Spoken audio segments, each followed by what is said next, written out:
Welcome to R5 TV news. మన దేశ ప్రధాని నరేంద్ర మోడీ ఈ నెల 16వ తేదీన కర్నూలు జిల్లా పర్యటనను వ్యతిరేకిస్తూ ఈ రోజు కర్నూలు నగరంలో వామపక్షాల పార్టీల ఆధ్వర్యంలో జిల్లా పరిషత్ కార్యాలయం నుండి కర్నూలు జిల్లా కలెక్టర్ కార్యాలయం వరకు భారీ ర్యాలీ నిర్వహించడం జరిగింది. ఈ కార్యక్రమ వేదికపై సిపిఎం పార్టీ రాష్ట్ర కార్యదర్శి వి శ్రీనివాసరావు, సిపిఐ పార్టీ జిల్లా కార్యదర్శి Giddaiah, CPI new democracy party జిల్లా కార్యదర్శి కె నాగరాజు, సిపిఐ లిబరేషన్ రాష్ట్ర నాయకులు P Venkateswarlu, CPI new democracy జిల్లా కార్యదర్శి మల్లికార్జున, ఎస్యుసిఐ పార్టీ రాష్ట్ర నేతలు ప్రసంగించారు. ఈ కార్యక్రమంలో పీడీఎస్యు రాష్ట్ర అధ్యక్షులు ఎస్ఎండి రఫీ, ఏఐకేఎంఎస్ జిల్లా కార్యదర్శి ఎం సత్యన్న, ఐఎఫ్టియు జిల్లా నాయకులు ఎస్ బాలరాజు, చెన్నకేశ్వలు, పీడీఎస్యు జిల్లా నాయకులు కె సోమశేఖర్, మర్రిస్వామి మరియు రైతు కార్మిక సంఘాల నాయకులు పాల్గొన్నారు.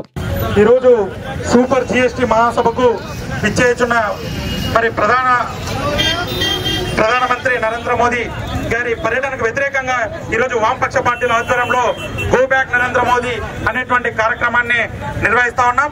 మరి అందులో భాగంగా ఈరోజు మరి జిఎస్టీ ధరలను తగ్గించామని చెప్పేసి ఇక్కడ సభ నిర్వహించాలని వస్తున్నటువంటి కూటమి వాళ్ళకి అలాగే బీజేపీ ప్రభుత్వానికి మేము ఒకటే చెప్తా ఉన్నాం.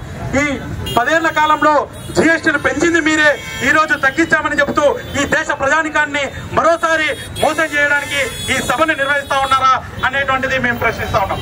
ప్రధానంగా ఈ జిఎస్టీ రూపంలో దాదాపు 55 లక్షల కోట్ల పెను భారాన్ని ఈ దేశ ప్రజలపై నరేంద్ర మోదీ ప్రభుత్వం ఈ రోజు ప్రజలపైన భారం మోపింది. మరి అలాంటప్పుడు ఈ రోజు తగ్గించామని చెప్పి మాయమాటలు చెప్పి మరోసారి ఈ దేశ ప్రజల్ని మోసగించడం చాలా దారుణమైనటువంటి విషయం. మరి ఇలాంటి సభను కూడా ప్రజలందరూ కూడా వ్యతిరేకించాల్సిన అవసరం ఎంతైనా ఉందని ఈ సందర్భంగా తెలియజేస్తాం.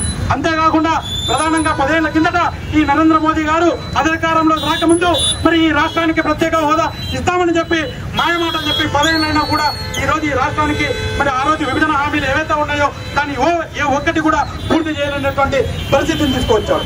అంతేకాకుండా వెనుకబడినటువంటి ప్రత్యేక రాయలసీమకు మరి ప్రత్యేక ప్యాకేజీని కేటాయిస్తామని చెప్పి నేటి వరకు ఒక్క హామీని కూడా నిలబెట్టుకోలేనటువంటి నరేంద్ర మోదీ గారు ఏ సందర్భంగా మీరు ఈ రతనాల సీమ అనేటువంటి రాయలసీమకు రావాలని చూస్తా ఉన్నారు. ప్రధానంగా కర్నూలు జిల్లాలో ఉన్నటువంటి మరి పశ్చిమ ప్రాంతంలో ఉన్నటువంటి రైతాంగం అంతా కూడా వలసలు వెళ్లి ఈ రోజు వివిధ తీవ్రంగా మరి తిరిగి వస్తున్నటువంటిది ఈ కూటమి ప్రభుత్వానికి కానీ మోదీ ప్రభుత్వానికి కానీ కనిపించడం లేదా. ప్రధానంగా ఇక్కడ ఉన్నటువంటి ఇరిగేషన్ ప్రాజెక్టులు పెండింగ్ లో ఉన్నాయి, వాటిని పూర్తి చేయకుండా ఈ రోజు ఈ రాయలసీమకు మీరు ఎందుకు కూడా కాలు మోపుతా ఉన్నారు. కాబట్టి ప్రజలారా, ఈ రోజు నరేంద్ర మోదీ ప్రభుత్వం ఈ రాష్ట్రంలో ఉన్నటువంటి కూటమి ప్రభుత్వం ప్రజలంతా కూడా దగా చేసేందుకు మరోసారి వారి మాయ మాటలతో పూటకు హామీలతో ఈ రాష్ట్ర ప్రజల్ని నమ్మించి నయవంచక పరిపాలన చేయడానికి ముందుకు వస్తున్నారు. దీన్ని మనమంతా కూడా వ్యతిరేకించాల్సిన అవసరం ఎంతైనా ఉందని తెలియజేస్తూ మరి నాకు ఈ అవకాశం ఇచ్చినటువంటి వామపక్ష పార్టీ నాయకులందరూ కూడా ఉద్యమ అభినందనలు తెలియజేస్తూ ముగిస్తా ఉన్నాను.